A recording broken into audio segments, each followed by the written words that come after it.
Trucking tips for beginners, owner op edition part 2. We're talking about money. Okay, so what we're going to talk about today are financial principles that you need to adopt, and they come from the book Profit First by Mike Michalowicz. Very highly recommend. It's going to be linked in the description box, as well as the pinned comment, as well as anything else I recommend here. Audiobook, so you can listen to it and not make an excuse. Now, this book talks about why you need multiple bank accounts. That's the biggest principle that I took from it. There are more points, but that's what we're discussing here.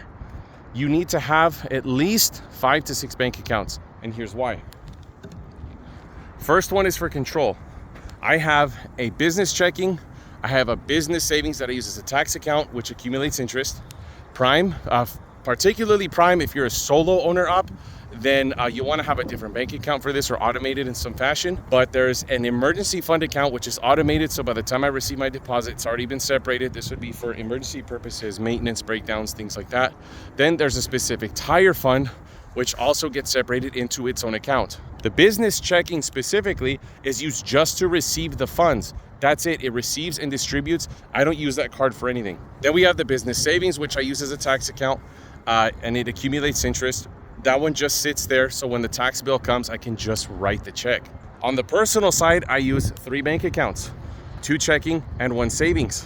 1 checking is for automatic payments, anything that has to come out automatically. I'm not able to make payments manually or organize other payment terms.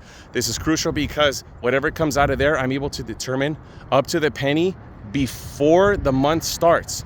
So by the time I'm receiving my settlements and I'm separating money for taxes, emergency fund, I'm able to also stash money into that checking account so the next month is handled. Once I reach that amount, it's done. I can stop focusing on it until the next month. The second one is for infrequent payments. Infrequent payments would be for like my quarterly life insurance payments, anything else that doesn't come out automatically, that doesn't pop up all the time. That could be like an emergency vehicle repair, things like that.